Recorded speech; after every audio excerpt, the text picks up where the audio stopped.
everyone. Welcome to the Live Your Best Marriage podcast. I'm your host, Whitney Shayo. And I'm your host, Pesa Shayo, and I'm Whitney Shayo's husband. That's right. This is the place where we believe that every single marriage out there has the chance to be awesome, fulfilling, and long-lasting. Yes, every single marriage has a chance to be awesome and fulfilling. And we've been together for 13 years, and we also happen to have 4 kids. So we know how challenging it can be, and we know that there's a huge need just for encouragement and support. And sometimes it's just nice to, hear it from someone who's been there. Yeah, somebody who's been in the struggle and have lived it, been there, done that. And we are here to encourage you, not that we are better than you guys, but we are saying that we're real people with real problems. Yes, we are real people with real problems. And you can always find us on Twitter at Pesa Shayo, and my wife is at Whitney Shayo, and our website is liveyourbestmarriage.com/blog. Our Facebook is at Facebook.com/liveyourbestmarriage. That's right. You can like us on Facebook and get all the updates, or you can also message us as well. You could send us a DM on Twitter too if you want. Okay, cool. And so what are we talking about today, Whitney? So today, I thought that it would be appropriate to talk about ways that we can stay present in the moment. Okay. So present in the moment.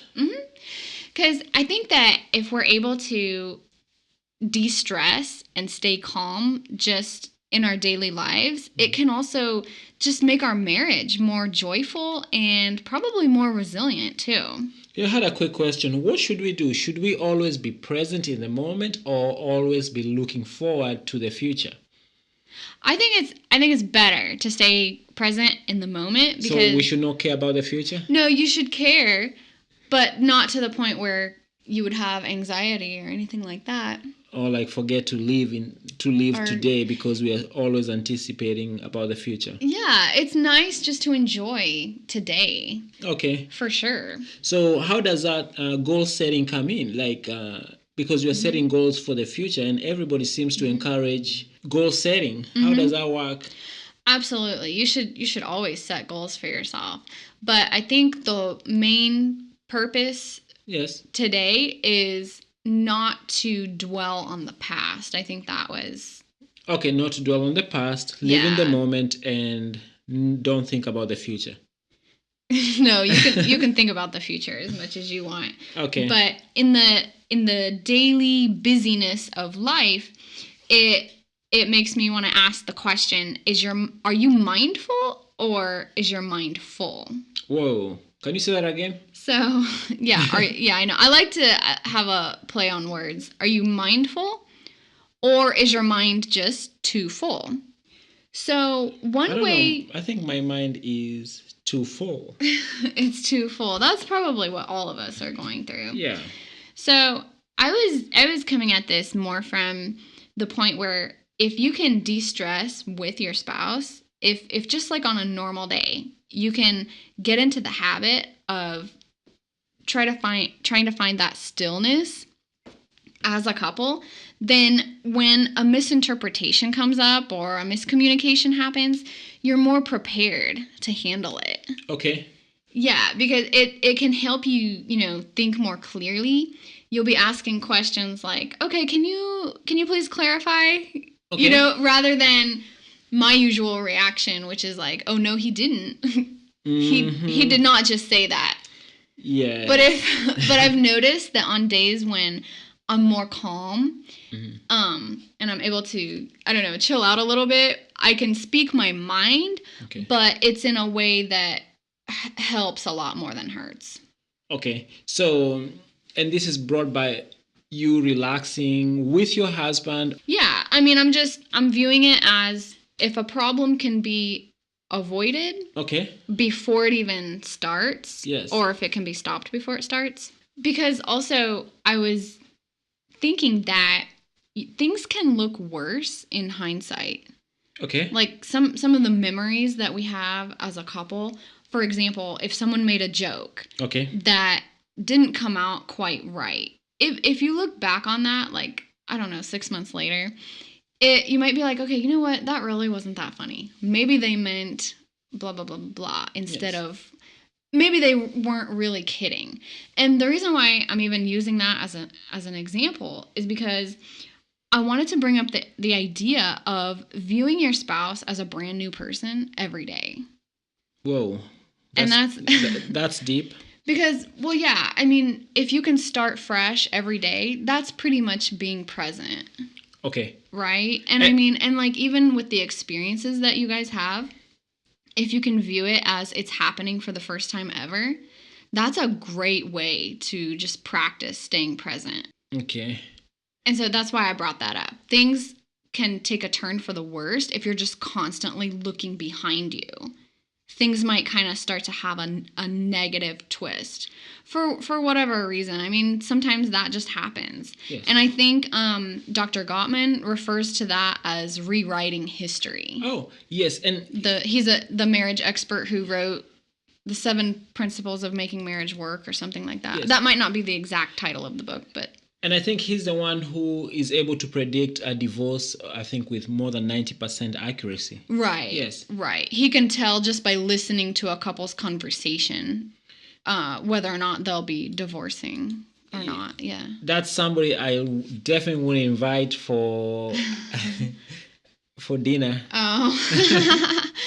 Yeah, I would be nervous if he was listening to our conversation. Because it's like this couple is going to divorce. Yeah, I would be really super nervous. But one of the things he talked about was contempt is one of the biggest issues that actually lead to a divorce. And how does contempt tie in with what we are talking about right now? Well, because contempt basically means that you view your spouse as they are less than you. Yes.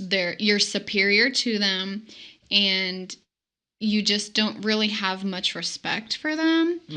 And so I think you could tie that in with this idea of if you're always looking back, if you're thinking of the past, yes, then if you're rewriting history, as Dr. Gottman would call it, okay, then yeah, definitely you could develop contempt very easily. I think contempt would happen when if you guys have a lot of resentment going on, or anger, that could probably be an issue. And just not to cut you short, but there was a place I had read where they were talking about happiness being a result of activities, not. They were saying something about if you really want happiness, it's a byproduct of things that you're doing, you should not be seeking it directly. Because they were saying seeking happiness directly, it's like will lead you to using drugs, and I don't remember specifically. I don't know if you read that book. Oh, yeah, that was in The Code of the Extraordinary Mind. What did they say? You might want to remind me what the author's name is, so that Vishen Lakiani. Oh, Vishen Lakiani. Okay. Lakiani, yeah. Yes, so that the audience can look it up if they want to. Yes, he made it very clear that you should not just completely start seeking happiness. You should just start doing things that would bring on the happiness as a result. So an example he gave was, well, when I start making money, then I'll be happy. Okay. No, it's actually the other way around. Let's just chill out first, and then you can concentrate on making your money, but the happiness will come as a result. But also you should kind of sort of be happy in the now too. Okay, yes, be happy in the now. Yeah. And be happy because of you're taking actions on projects that you really care about. You're not just out there looking for happiness. Yeah, you're already doing things that you enjoy. Yeah. And you also like to bring up what is it? Motion brings emotion or something. Motion brings emotion. That's from Tony Robbins. Oh, okay. He was talking about motions bring emotions. Okay. So if you start doing an Yes. activity that you enjoy, Yes. then you'll start feeling the Happy. positive Yes, emotions yes. after that, right? Yes, not just going out there saying, "I want to be happy. I want to be happy." How come I'm not happy? How come I'm not? Yeah. You do activities that you enjoy. Okay. If, for example, somebody likes woodworking, creating websites, Going fishing. going fishing, or whatever, and by doing those activities, happiness will come and sort. You're just gonna get happiness. Oh, okay. But if you're just out there looking for happiness, you might not get it. Oh, yeah. Okay, so that's why you were saying that if you're just constantly seeking a way to feel good, that can lead to addictions. Yes. Then, okay. That makes sense. You know who talked about this? I think also, and forgive me, guys, that I'm dropping names today, but I've learned a lot from just other gurus, and that's Al Nightingale. Oh, okay. Oh, Yeah. what did he say? He talked about how happiness is a byproduct of doing other activities, and don't search for happiness. Don't go look for happiness directly, because that might lead to drug addiction or something. Yeah, because you'll be looking for something to give you happiness. Right. Yes. Right. And he's old school, so but that might bring drug addiction. So this sounds like something that would be practiced on a regular basis. Yes. This is not like an overnight fix. No, it's not an overnight fix. And also, when people talk about flow, when you're in that flow state, when everything is just working and you're in that flow state, they say it's because you're immersed in an activity that is actually you love, and you're just into that activity, and you become happy. Right. It's so funny that you just mentioned that, because I feel like I've kind of hit a sweet spot with just working for Live Your Best Marriage. Yes. Because even when I went to the gym today, which is something that I totally love, I crave going to do the Stairmaster and then lifting weights. But today I could barely get through it. I was just too excited to come and record this podcast. Wow. Right? How crazy is that? Yes. So yeah, I definitely get the idea of what flow is. I'm just so excited. I cannot wait to come and start just, being creative and sharing ideas. Because this is something that's meaningful to you. Right. Yes. Right. It might not be meaningful to other people, but to you it's very meaningful, and you're just excited to do it.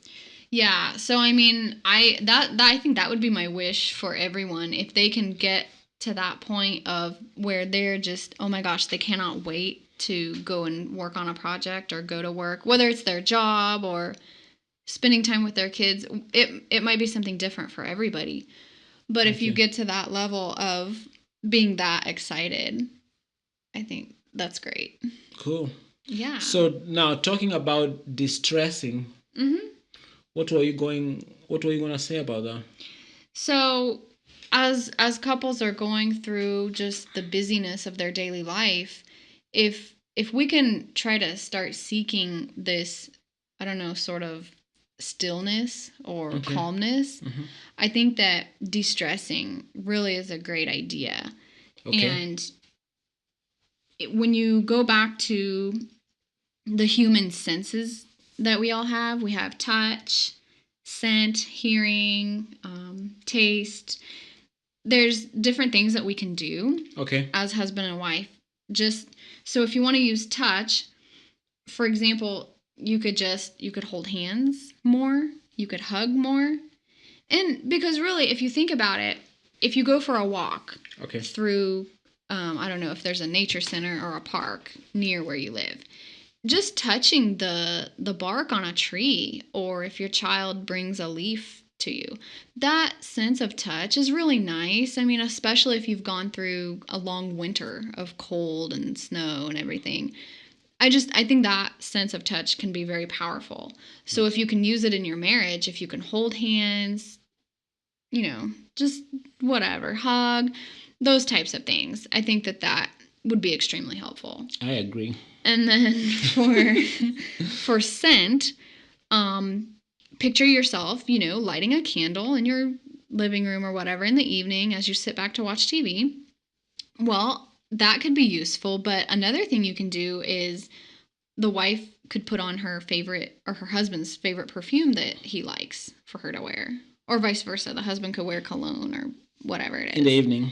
In the evening, or even at night before you go to bed. If you apply, you could even just apply a lotion that has a nice smell or whatever. Okay. That I just think that would be really calming and really soothing in a way. Just because I even do that with our baby. We have our littlest one is 4 months right now, and when we have the lavender lotion, that she can have after her bath, it's so soothing, and I love it. Yes, I agree with you. I totally agree with you. Yeah, you agree. You've never given her a bath, but yeah, that's okay.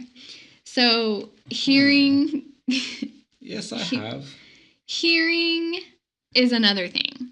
So you could listen to music together as a couple, and which would bring me to another point. You could even go dancing together, but that might be, I don't know. For me, that would be a stretch right now. It sounds like that's a lot of work just to relax. No, it's not a lot of work to relax, because it seems like we are doing more work just to relax. Because you're thinking of ways that you can de-stress, but also at the same time connect with the person who matters the most to you. So what if somebody says, what's wrong with just sitting in front of TV and watching Dancing with the Stars? Because we're trying to be mindful. No, TV, there's nothing wrong with, I'm not saying there's anything wrong with TV, but it's probably going to make your mind busier. Just if you want to take taste, for example, eating your favorite meal as a couple, like for us, our favorite thing is biryani. We so love Indian food. And every time we go to a particular restaurant here in town, it's just, I honestly, coming to think of it, I feel relaxed. Yes, I do. I don't know why. It's just, we love that. We love it so much. So what if somebody says, hey, I have 4 kids. How can I do this plan?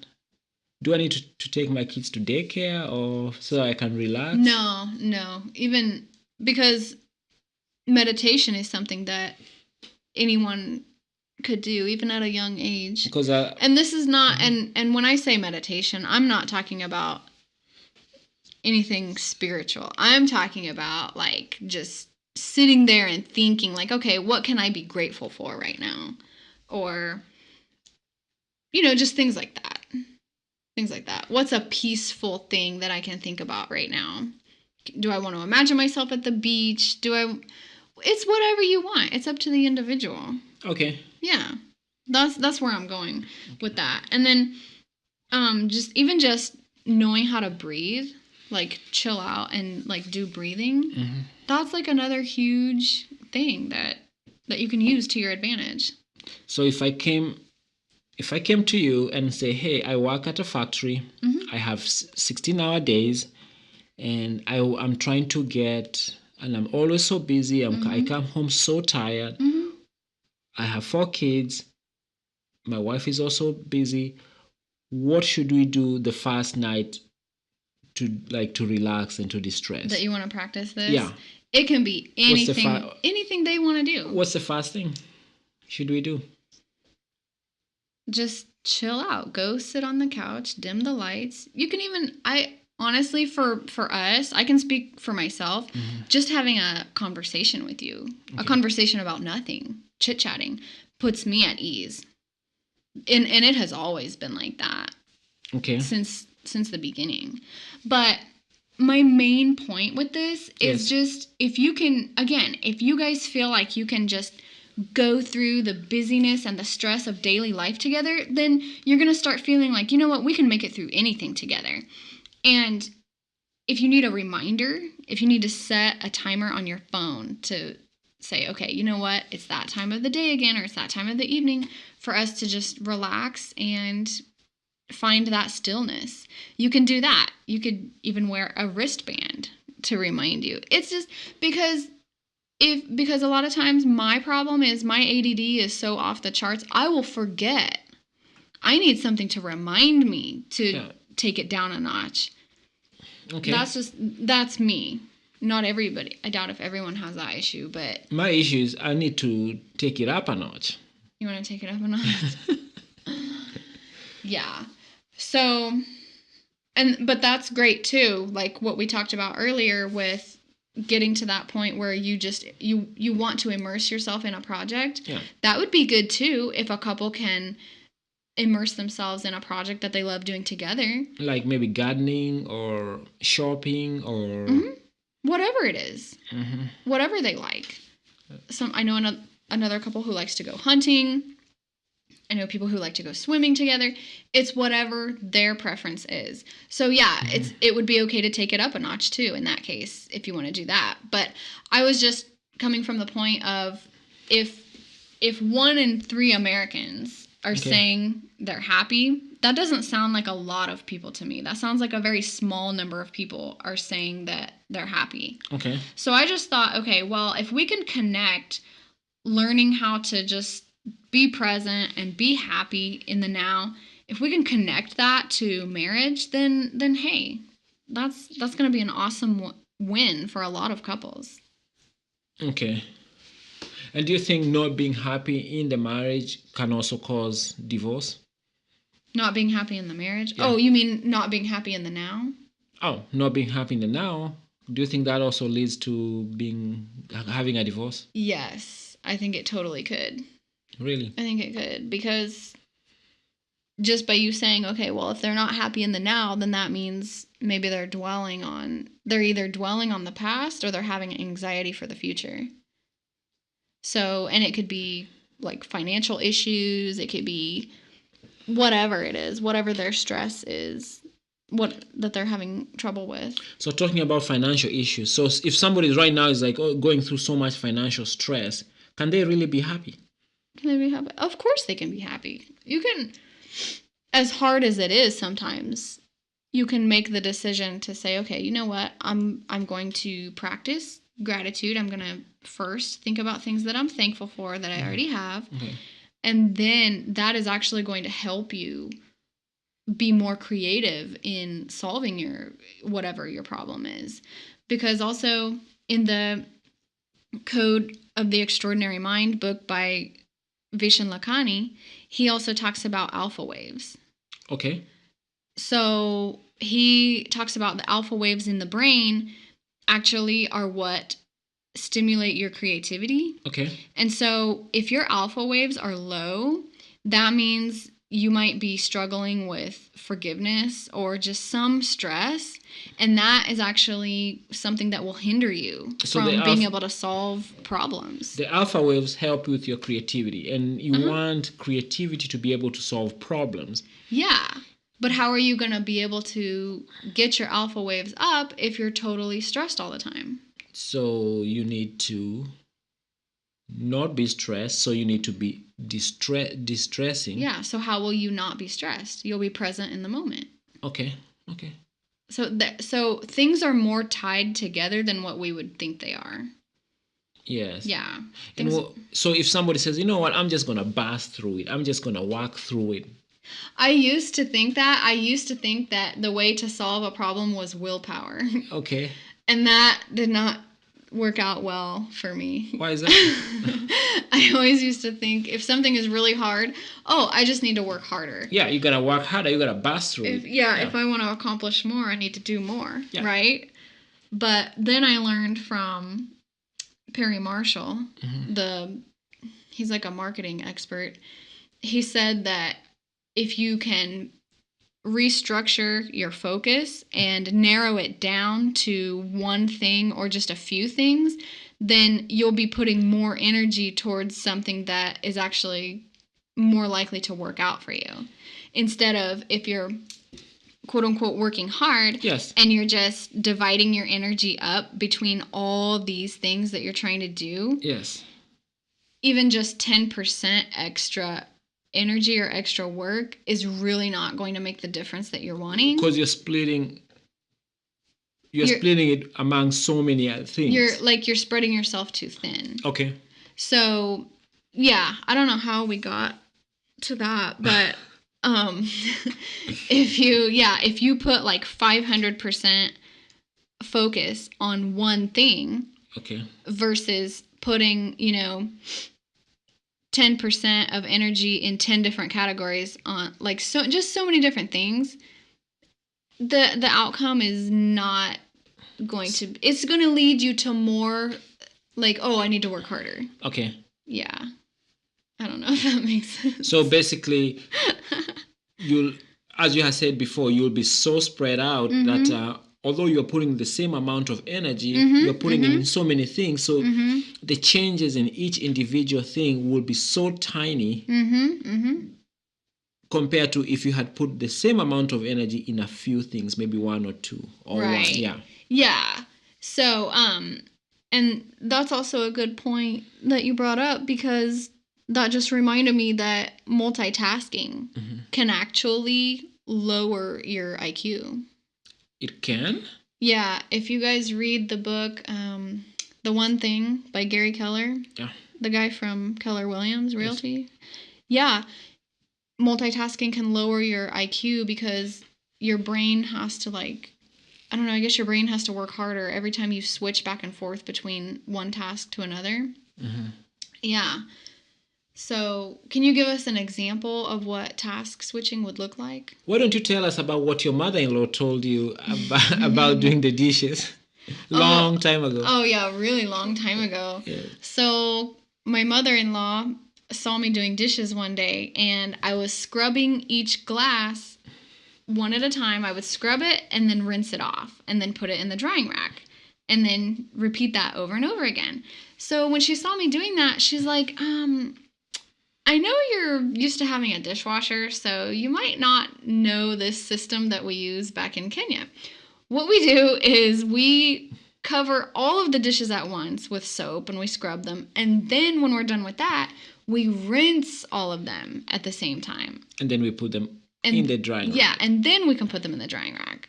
So I have never been able to break that habit of literally every time I wash dishes, I scrub each one by one and then I rinse them one by one. But come to find out, that's task switching. Yes. According to this book, The One Thing. Yeah, so you can imagine it probably takes me a little bit longer then to get the dishes done. Yes, it does. Yeah. So because it's just that idea of, it's that concept of switching from, okay, I'm scrubbing and then I'm moving to rinsing. Those are two totally different tasks. It might not seem that different, but I'm sure to the brain, I'm sure it's... Yeah. And you know, that's... somebody can be like, you're just being too picky, there's no big deal. But if you take the same concept and now you give... you put it on bigger and bigger things, you can see how much time you can save by not doing task switching, just finishing one thing before you move on to the next. Right. Yes. So, and for me personally, as a mom of 4 kids, I find myself switching a lot if I'm trying to cook a meal. And then one of the kids says, hey, Mom, can you do this? Blah, blah, blah, blah, blah. And then I go and talk to them, and oh my goodness, that's stressful. And sometimes it feels like as a mom, it feels like, or a dad. Yeah, or a dad. Yeah, it feels like you have to do it. Like you feel like the interruptions have to happen. Yeah. Or just like somebody who's doing customer service on the front desk, and every 5 minutes before they finish typing an email, somebody's on their desk asking them a question. And it seems like they can never get anything done because they're always being pulled up away so many places. And it seems like that's part of their job. They have to do that. Yeah, and I've even seen that like on some job descriptions. They say, must be a good multitasker. Although we now know that being a multitasker is not a good idea. Yeah, I mean, and I really struggled I went through a really hard season of dealing with those interruptions from the kids. But now I try to be more present and I decide, okay, I am not leaving this kitchen until I'm done with this. Okay. Even if somebody needs a diaper changed urgently, I guess that's a different story. But anything else, I need to finish what I'm doing. or you will be doing so many things and you'll never seem to finish anything. Yeah, that was the general feeling that I had during that time. I felt like I wasn't getting anything done. And also the tasks for some reason seem to be bigger. Right. Yeah. Right. Like something that can take half an hour or take 25 minutes, for some reason I takes hours, because even just the thought of it, just the thought of the task is so big. Mm-hmm. And it's all from the task switching and the stress and the multitasking. Mm-hmm. And after a while you even don't feel good, you just feel depressed and you just don't feel right. The excitement out of doing the tasks goes away and you start feeling like really drained. Yes, the feeling of overwhelm.